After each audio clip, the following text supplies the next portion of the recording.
Bonjour tout le monde, bienvenue dans la nouvelle vidéo sur le J9. Donc, je me suis dit ce serait bien de vous faire des petits épisodes, des épisodes plus focalisés sur un petit aspect, plutôt que d'y aller vraiment sur des gros morceaux. Il y aura encore des épisodes comme ça, mais entre temps je vais caler des petites choses. Et là en l'occurrence aujourd'hui on va parler des rétroviseurs, du rétroviseur du J9. Alors avant toute chose, je voulais vous montrer ça. J'espère que le son est correct. J'ai investi dans un nouveau type de microphone, micro cravate, sans fil en plus. Je voulais juste vous le montrer, donc je pense que ça peut être pas mal pour les prochaines vidéos. Bon là, je vais être devant mon établi, donc ça va pas vous intéresser, ou peut-être que l'apport sera négligeable. Mais à l'avenir, sur des vidéos, je serai un peu plus mobile, où je m'éloignerai de la caméra, ça permet d'avoir un son constant. Et l'avantage, c'est qu'il est, bon pour vous, vous en fichez, mais pour moi c'est intéressant, c'est qu'il est branché à la caméra. Et donc j'ai pas à synchroniser après, même s'il y a des techniques, mais j'ai la flemme. Honnêtement, c'est très bien comme ça. Donc voilà. Alors, je vais vous expliquer plusieurs choses. Déjà, je vais reprendre ce que j'ai en rétroviseur du J9. Alors, j'avais déjà commencé à filmer en fait. Je remettrai des images de ce que j'avais fait, mais en gros, j'avais démonté les rétroviseurs. Les deux rétros que j'avais, parce que j'en avais un dont la vitre était cassée. Donc je l'ai démonté, hein, vous allez le voir sur les images pendant que je parle. Et j'en avais un autre dont la patte était cassée. Et je me suis dit, ah, il y a moyen de prendre la vitre de l'un et de la mettre sur l'autre. Sauf que c'était pas si simple que ça. Si vous regardez sur les images, ou voilà, je vais vous le montrer là, vous voyez que celui-ci est cassé aussi en fait. Alors on le voit pas très bien, là je le fais tenir avec de la colle chaude. Mais en fait, c'était tenu avec des vis, d'ailleurs je l'ai démonté. Alors je vais essayer de caler des images, parce que j'avais commencé à filmer l'épisode et j'étais pas très satisfait. Et j'étais un peu désespéré de comment réparer ça, je vais vous expliquer pourquoi dans un instant. Donc j'ai décidé de recommencer, on va dire à zéro, quand même en utilisant les anciennes images, bref. Et en fait, ce que j'ai remarqué, c'est que j'ai tenté de souder aussi, pour recoller ces deux morceaux, on va dire. Parce que moi je voulais pas de vis, on va dire. Et ce qui s'est passé, c'est que c'est de l'aluminium.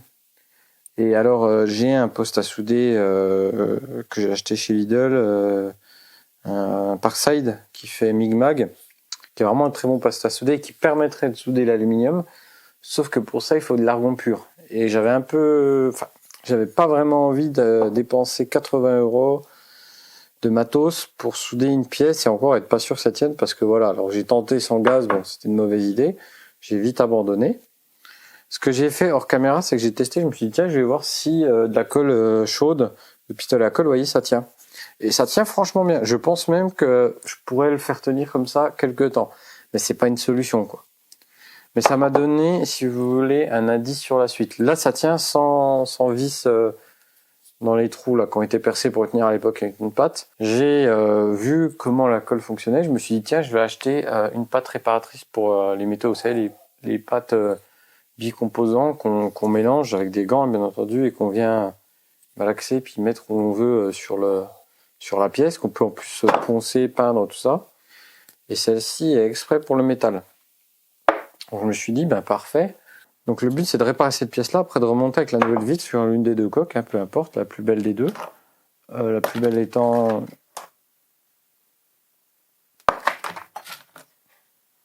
la plus belle des deux. Je sais pas laquelle encore, faut que je nettoie, je regarde ça. Mais bon, voilà l'idée. Donc ça, c'est l'ancienne vitre. Je vais l'enlever. Elle était cassée. Alors, elle était pas autant cassée, mais en démontant, bah, ça a fini de s'émietter. Et ça, c'est la nouvelle. En plus, c'est vachement bien. C'est assez facile à changer. Bon, j'ai vu sur la nouvelle qu'il y avait un peu de colle là. De la colle à pare-brise ou quelque chose. Je mettrais de la colle. Je mettrais une colle hein, pour faire comme ils avaient fait. Puis après, ça tient avec ce cadre clipsé là. Donc, c'est assez simple. Et pour après le démonter de la pâte, en fait, quand vous avez déclipsé, il y a une vis ici. Voilà. Enfin, il y a ce système là avec cet écrou et ce ressort, ça vient se prendre en fait, et ça permet, il y a un petit axe de rotation là qui permet de régler le phare comme ça, et vous pouvez le régler à la base avec ça, donc ça comme ça et comme ça, voilà. Et donc bah ouais, ça c'est l'ancienne patte qui est cassée et où il y a même plus j'ai même plus le bout. Pour finir de parler de ces phares, juste pour info, enfin de ces phares, j'ai dit phare depuis le début. Non, rétroviseur. Je me rends compte que je parle, je suis un peu fatigué. Je crois que j'ai peut-être dit phare depuis le début de la vidéo. Peut-être, je sais plus. Bref, je parle de rétroviseur, vous en doutez.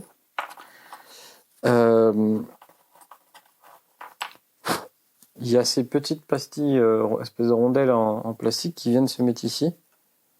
Alors c'est d'origine, hein, c'est pas moi qui ai rajouté, c'est Peugeot qui a fait ça. Et il y a des encoches pour venir les prendre. Bon là avec la colle c'est compliqué. Donc, je me dis que si ça c'est plus assez épais parce qu'il y a du jeu et tout, je pourrais peut-être en imprimer des plus épaisses pour améliorer. On verra. Donc ça permet de faire, je pense, d'éviter la friction entre deux pièces métalliques aussi. Voilà. Et puis après, bah, ça vient se prendre dans cette pièce-là en fait. Voilà. Pièce où j'ai un peu galéré, d'ailleurs j'ai dû un peu couper ça. Enfin, au début j'ai voulu entailler pour faire une empreinte pour un tournevis plat, mais ça n'a pas marché. Alors ce que j'ai fait c'est que j'ai soudé une clé après la vis pour l'enlever, donc il faudra que je trouve une vis de remplacement. Bon, le phare idéalement, ouais, il faudrait le remplacer. Hein. Parce que le phare. Oui, je recommence. Le rétroviseur idéalement, il faudrait le remplacer. Donc bon, ça c'est comme ça pour le moment. Enfin, autant la partie plastique et le verre non, pas besoin. Autant cette pâte là, faudrait la remplacer.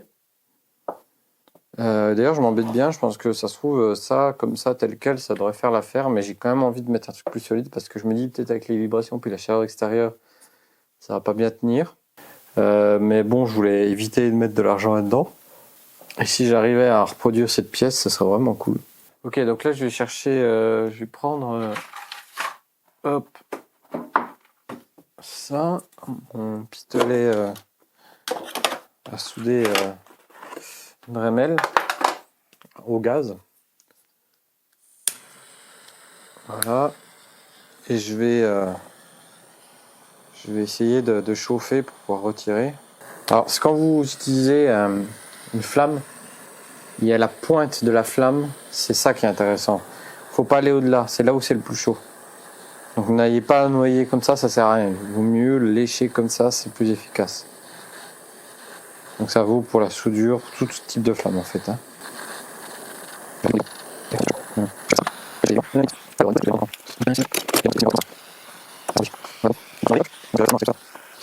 Je vais faire attention de ne pas m'en foutre après moi, j'ai pas envie de faire une épilation. Hein. C'est pas un tuto beauté.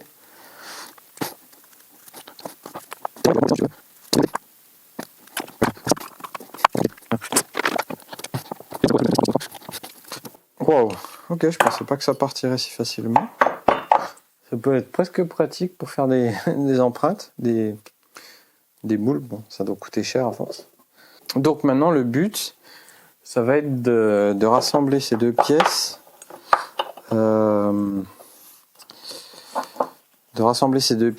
Avec cette pâte là. Voilà, on va se mettre au niveau de mon étau de haute qualité que j'ai depuis mais très très longtemps. Qui est vraiment un truc bas de gamme. Un jour j'en aurai un mieux, un meilleur. Plutôt. Mais il me rend quand même bien service. Mais c'est vrai qu'un plus gros étau ce serait top. C'est pas parfait, de toute façon la pièce a été déformée. Donc je vais utiliser cette pâte. Donc il faut couper, malaxer et après on peut l'utiliser visiblement. Et je crois que ça est totalement sec après 13 heures. Ce que je comptais faire c'était mettre... Je voulais mettre des vis comme ça, mais je me dis... on va essayer sans, écoutez. Je vais couper avec, ce sera peut-être plus propre. Parce que j'en coupe une grosse... Ouais, j'en coupe quand même comme ça. Hop. Ensuite je prends... Et là... Je suis censé malaxer. Okay. Bon. C'est pas passionnant, alors je vais couper hein, cette partie-là. Ça a une odeur, par contre, immonde, je trouve. Enfin, ça pue pas non plus, ça sent pas très fort, donc ça va. Ok. Donc là, le but, ça va être d'en mettre là où il faut, mais pas là où il faut pas. Alors, je vais en remalaxer un peu parce que je pense que ce sera pas assez. Donc voilà, j'en ai remalaxé. Là, je vais aller un peu plus là. Hop. Je crois que je vais même tout mettre de toute façon. C'est pas le petit bout qui me reste qui va servir à grand chose. Peut-être c'est overkill, mais je m'en fous. Allez. Je veux dire, si ça tient aussi bien avec la colle chaude. Ah, finition au gant. Alors apparemment ça peut se poncer et se peindre. Donc, je voulais en garder pour faire une espèce de mastic à l'extérieur, mais franchement je crois que je vais pas me prendre la tête. Voilà. Puis l'essentiel c'est que je puisse encore du coup mettre cette pièce, ouais ça a l'air bon. Je pense que ce sera bien comme ça. Ouais. Selon la notice, il est écrit durci en 5 minutes. La résistance finale est atteinte après 5 heures. Oups, je sais pas si... Oui, après 24 heures, pardon. Donc, moi je vais laisser ça tranquille. C'est vrai que ça pue un peu, donc je pense que c'est pas terrible de respirer ça non plus. Ça permet de combler, de coller, de reconstituer, de coller aussi, c'est ça qui est intéressant. Ça se perce, ça se ponce, ça se peint. Acier, aluminium, laiton, bronze, cuivre, fer. Donc moi j'ai pris un spécial fer, une action pas forcément que pour le fer. On verra ce que ça donne. Hein. Mais je suis plutôt confiant parce que quand on voit ce qu'a donné la colle chaude, en vrai je pense que ça ira. Moi je vais laisser ça tranquille dans l'étau. Donc ça a dépassé en dessous, c'est pas plus mal. Comme ça peut se poncer tout ça, je préfère encore que ça dépasse, vous voyez. Que je reponce, je mets un coup de peinture pour faire illusion et puis voilà quoi. Ça fera le taf en attendant, peut-être qu'un jour j'essaierai de reproduire cette pièce. Je me suis tâté à la reproduire en 3D, mais honnêtement j'ai pas trop d'espoir. Et puis j'ai un peu prise de tête, j'ai celle-ci, je la répare, on verra bien. Donc ça pour info c'est le rétroviseur côté passager. Alors il n'est pas obligatoire dans la loi d'avoir un rétroviseur à droite. Il y a des véhicules qui étaient vendus sans, comme les premières 205. Mais je préfère l'avoir et surtout en termes de manœuvre avec un utilitaire comme ça, c'est vite indispensable en fait. Ça a dépassé en dessous. Ça me dérange pas, c'est pas plus mal. Le fini, ça fait un peu métallique. Je sais pas si vous vous rendez compte au son, mais je suis plutôt satisfait. Ça a l'air assez solide, ma foi. Donc ce que je vais faire maintenant, je vais le remettre dans l'établi, puis je vais un peu nettoyer, poncer, on va dire.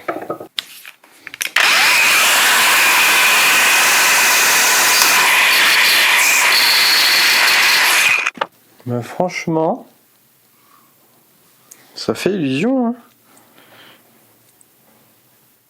Je vais adoucir cette partie-là.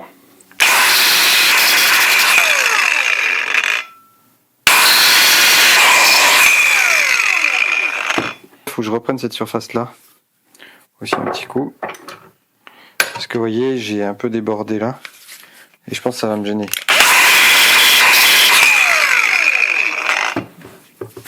C'est pas de la mécanique de précision. Hein.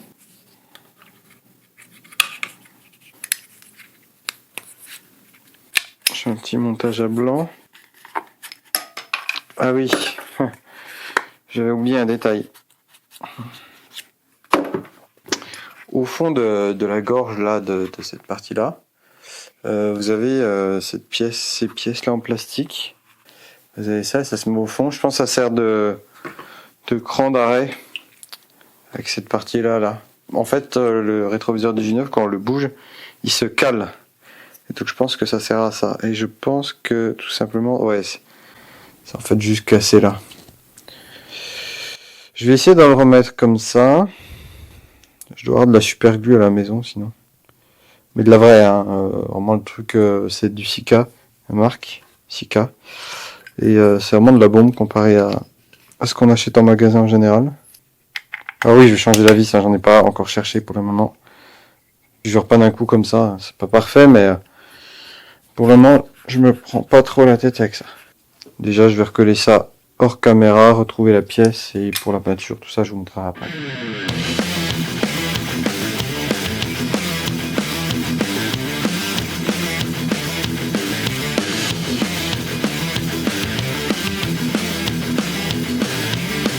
J'ai mis un coup de peinture là qui me restait, que j'avais utilisé pour la grille de la moto, du phare de la moto. Peu importe. J'en ai mis plusieurs couches. Bon, je me suis pas embêté à en mettre là, on s'en fiche, hein, je vais pas m'embêter. C'est pas parfait, il y a des défauts comme vous pouvez le voir. Mais bon, je sais très bien que c'est au mieux. Donc déjà, ce qu'on va faire maintenant, c'est qu'on va remonter ça, puisque j'ai peint et j'ai nettoyé la pièce pour que ça puisse être remonté. Donc le sens pour remonter, c'est que là, vous voyez, il y a deux petits détrompeurs. Donc en fait, là, on a un trou qui correspond à cette partie-là. Ça, c'est pour la vis. Et les deux petites extrusions en plastique, on va dire, elles vont se caler entre... enfin, cette partie en métal va se caler entre les deux parties-là. Donc ça se met comme ça, en fait. Voilà, mais là... Voilà, puis en plus, ça clipse un peu. Bon, la surface est plus... Oh, quoique j'ai bien... J'ai quand même bien... Alors, faut bien s'assurer que ce soit aligné, voilà. Voilà. Là, ça a même un effet de se clipser un peu. Bon, c'est pas clipser, mais au moins, ça tient un peu en main, ça évite de s'embêter. Donc pareil de l'autre côté, sauf que de l'autre côté, bah là, c'est carrément plus visible. On a une espèce d'indentation là, avec le trou là, pareil. Même principe, elles sont identiques les pièces. Hein. Des deux côtés. Ça, c'est des pièces qu'on peut facilement faire en 3D.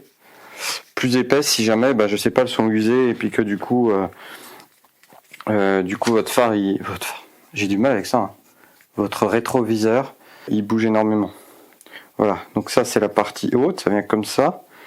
Et donc logiquement, pardon, je vais glisser ça comme ça là.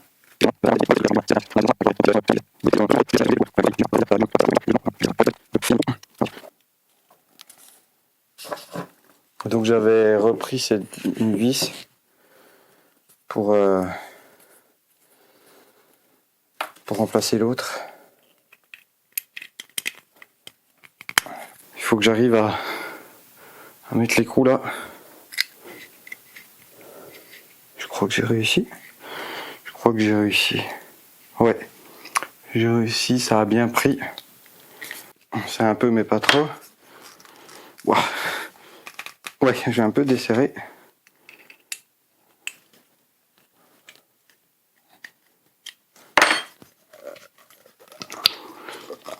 Ouais.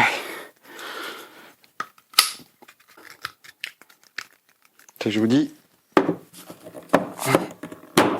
je veux pas se dérégler le bordel. Hein.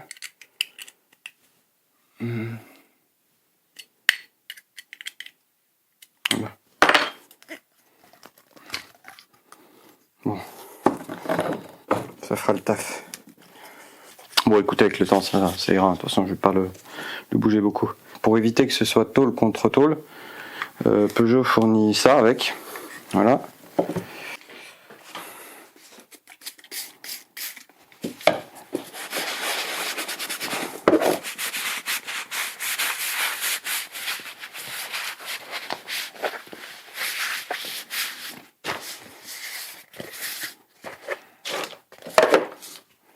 Je me tâte à lui mettre un coup de peinture quand même, je sais pas ce que vous en pensez. On dézoome, ça m'embête parce que je voulais finir. Je vais mettre un coup de peinture et je sais c'est pas bien, mais je vais sécher un coup avec le décapeur thermique en puissance faible.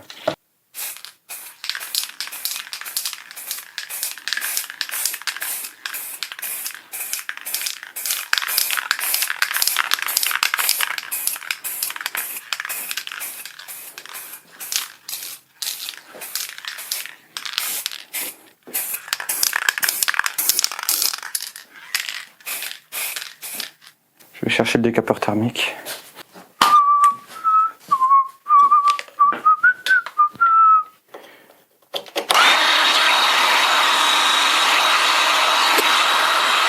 Alors, comment on va procéder?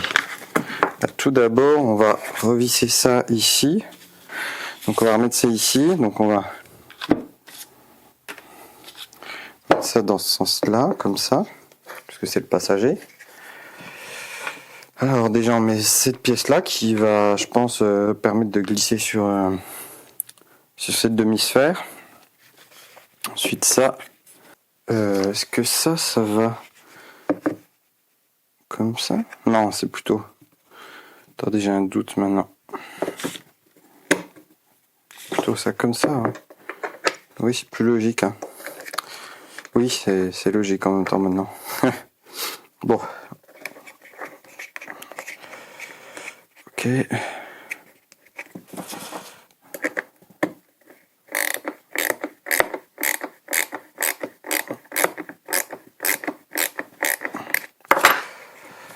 est-ce que je peux... Non. On va desserrer un peu, je teste si je peux régler facilement.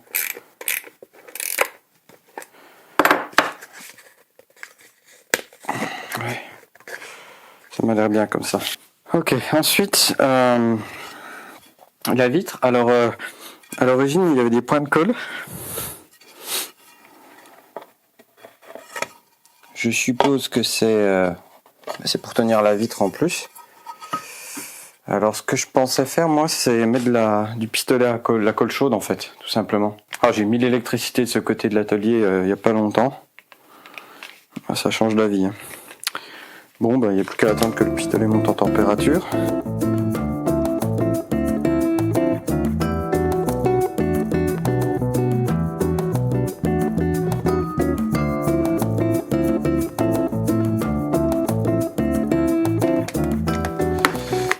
Là, c'est pratique, c'est au niveau des clips en fait que ça vient se reposer.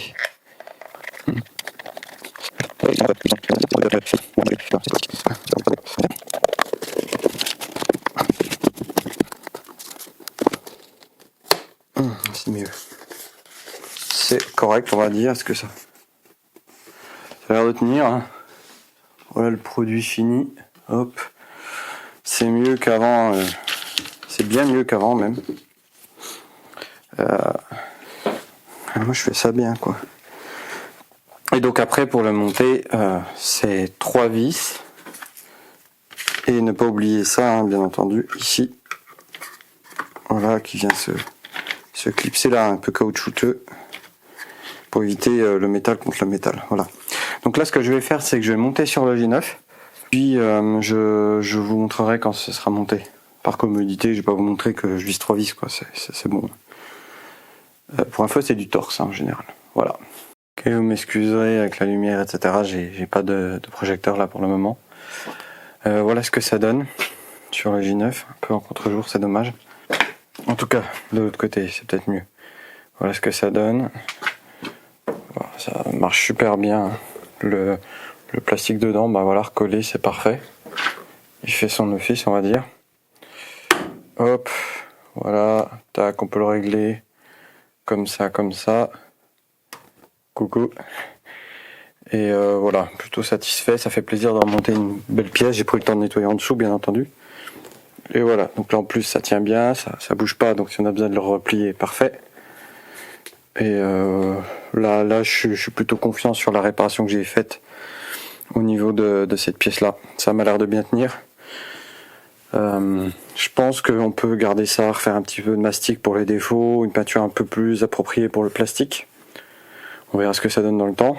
Mais malgré que j'ai été un peu bourrin dans l'application, ça rend pas mal. Mais idéalement, je pense qu'il faudrait apprêter et puis refaire ça propre. Vous voyez bien que là, ça bouge, donc c'est comme je dis, il y a un jeu ici. Donc là, je pense au niveau des rondelles. Bon, le système marche quand même mieux ici, vous voyez, ça vient se bloquer. Hein. Voilà, comme ça. En soi, en fait, le système de rétroviseur est plutôt simple et c'est pas plus mal. Voilà, et là, je pense que comme il y a du jeu... Ouais. Bon, il bouge encore, mais vous voyez, c'est bien serré, je pense. Donc, il faudrait que je reprenne aussi ce côté-là. Bon. Voilà. Donc, en tout cas, vous avez vu que c'était pas si difficile à refaire. J'espère que ça aura aidé d'autres personnes. Je suis bien content d'avoir fait. Ça me fait vraiment plaisir de refaire une pièce sur le J9. Ça fait un moment que j'ai pas pu retravailler dessus du fait de mes déplacements professionnels que j'ai eu il y a pas longtemps. Donc pendant un mois, j'étais pas sur dispo pour filmer pour la chaîne.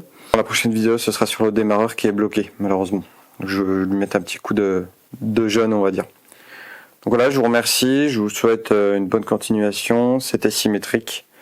Je remercie encore tous ceux qui s'abonnent, tous ceux qui viennent de TikTok, entre autres. Et d'ailleurs, ceux qui sont pas sur TikTok mais qui sont sur YouTube, je vous invite à y aller si vous avez un compte. Je fais plein de choses intéressantes, je donne des astuces. Donc voilà, bonne journée, profitez bien et moi je vais continuer à travailler sur ce super J9. Allez, ciao!